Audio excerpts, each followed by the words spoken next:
Welcome back to Sprague Homestead on another Mailbag Monday. So I've kind of been collecting up questions about rabbit housing and wanted to kind of have enough to make an entire video answering questions about housing. And I kind of think I've got that finally. A couple of viewers, Moto Marta, if I remember right, in particular had a ton of questions about housing, and then I've had a few extra ones. So let's kind of go through them. So the first question was, what kind of wood is okay if you're building a rabbit hutch? And is pressure treated wood okay? So what I would say to this is pressure treated is not something you want to come in contact with the rabbits. You also don't want cedar coming in contact with the rabbits. You can build something entirely out of non-pressure treated, just pine boards. That's fine. If you're in a really wet climate though, what you might find is that you need to have at least the lower legs in pressure treated. This hutch here that we've got is actually just all pine board all the way to the ground, and we do fine with it, but then we're in a really dry environment. So it kind of depends on where you're at, but absolutely you want to make sure that stuff that's toxic to the rabbits, pressure treated boards, cedar, that sort of thing, is not touching them. Rabbits will chew, and it's just kind of the way it works. So anywhere that they can get their teeth on it, they're going to chew it. Pine tends to be something that's pretty safe for them. Plywood, it's kind of an up in the air kind of thing. Remember that they can chew it up, and there's glues used generally between the layers. So you try not to have plywood in there. I mean, I use a couple of my nesting boxes have plywood, and they don't chew it up a whole lot, and they don't have the boxes for very long, so I go ahead and use it. In a day-to-day environment, like in a hutch, I'd be a little bit more concerned. It's certainly okay for your sidewalls and your back wall, because they're not going to be able to get their teeth on it. But anywhere that, you've got some actual framing to it, that they can get some teeth on, you probably want to stick with like some plain pine boards. All right, the next question that I've been getting is, what gauge wire should you be using? And is hardware cloth okay? So the first thing I'm going to say is hardware cloth, no, I wouldn't use it for anything. We've used it in little strips for like baby saver wire when I had hanging cages. That's just to keep the babies from crawling out of the 1x2 inch holes. And that works fine. The rabbits will still chew it up and completely destroy it. And that's what I found is we got about a year out of them before the rabbits had just completely destroyed it. The big thing is hardware cloth is really, really hard on their feet, so you never want to use it for the bottom. The wires are just too thin, so when they're jumping around it tends to cut. What you really want is about a 14 gauge wire for the sides and top. I'm going off of Bass Equipment's cage recommendations because that's most of what I've got. So they used 14 gauge for the tops and the sides, and they use a 16 gauge for the floor wire. I know some companies go with a little heavier in the floor, and that's fine. Just remember that you only want it so heavy, otherwise the holes start to get smaller, and then you have trouble getting the manure to fall through. And somebody asked me about whether or not you want to use coated wire, because I guess hardware cloth you can get now in coated, and that makes it a little thicker. Don't go with coated wire at all. Everybody I know of that's tried some of the coated cages, and there are a couple companies now making coated wire cages, they just fall apart. They tend to like chew the vinyl, because it's usually a vinyl or PVC coating on them. They'll chew it off, expose the wire, and then what happens is you get some moisture in there, and it'll kind of run back underneath all the rest of the plastic and start rusting your wire out. I've seen carriers now, some show carriers are the coated wire, and that's probably fine because they're not in them that long. But for day-to-day use, I would totally stay away from coated wire. And keeping with that same theme, apparently there are some videos online, and I've not seen them, but that you can make cages out of the plastic coated wire shelving units or the wire shelving pieces. I can't imagine that this is actually any cheaper than actually buying a good quality cage wire, but it's the same kind of thing. They're going to chew that stuff off. It's not really made for that. The other concern I would have is I don't know what you'd be doing for the whole depth, because you can't get 24-inch depth cage shelving units usually. So I'm not really sure what they're doing there, but I would totally stay away from it.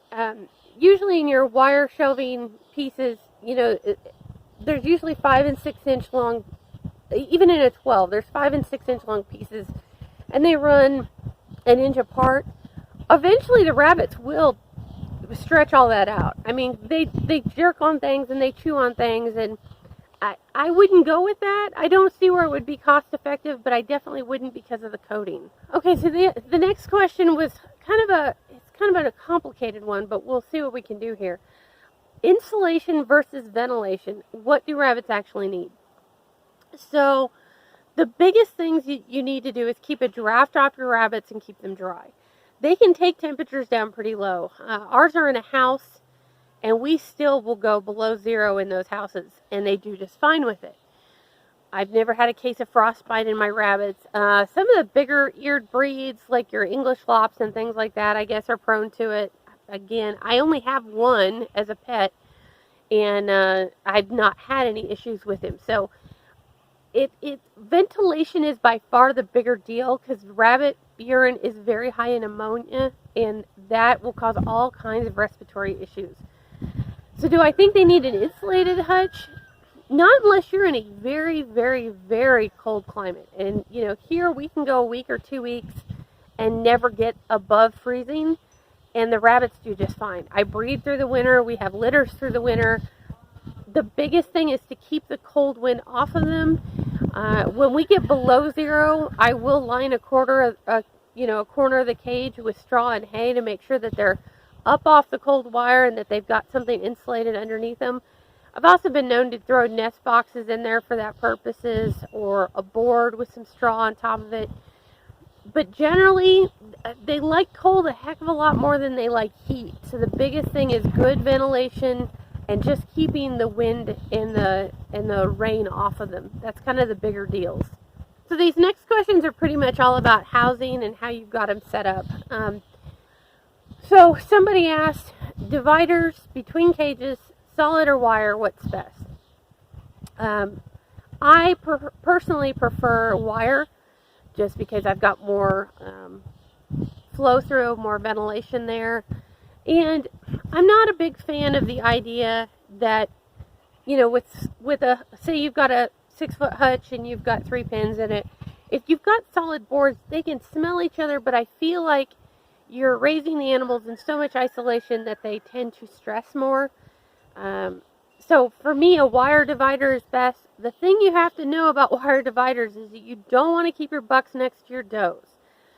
There's a lot of people that say it's impossible to breed through it, but I have had it happen twice with one really over amorous little American Blue intermediate buck who managed to knock up both of his Harlequin neighbors last year or the year before. So you don't want to keep your bucks right next to your does if you're using wire dividers. In a lot of my breeds, I've done it for years and never had a problem, but I did the one time, and now we just have kind of made it a policy not to.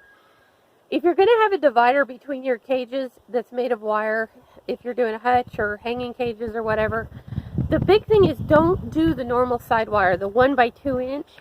What you'll find is that rabbits will still fight through that. You're still going to get injuries through it. They will pluck each other through it. I've had that happen, because it never fails that you'll get rabbits that'll lay up against that wire right next to each other, and somebody will pluck fur off of somebody else. So if you're going to do it, use the same 1/2 by 1 inch wire that you do on the floor, and that'll kind of go away. You'll still sometimes get some pluckage if somebody's laying pretty close up against it and a lot of fur sticking out, but some is better than, you know, the whole rabbit being naked, which I've had happen, or injuries. I've had ears get tagged when we had the bigger hole divider. So if you're going to use wire in between them, just make sure it's small. I at one point even had standard wire with, where I had 2 cages hanging. We had 1/2 by 1/2 hardware cloth cut and was sandwiched in between the 2, and that worked really well.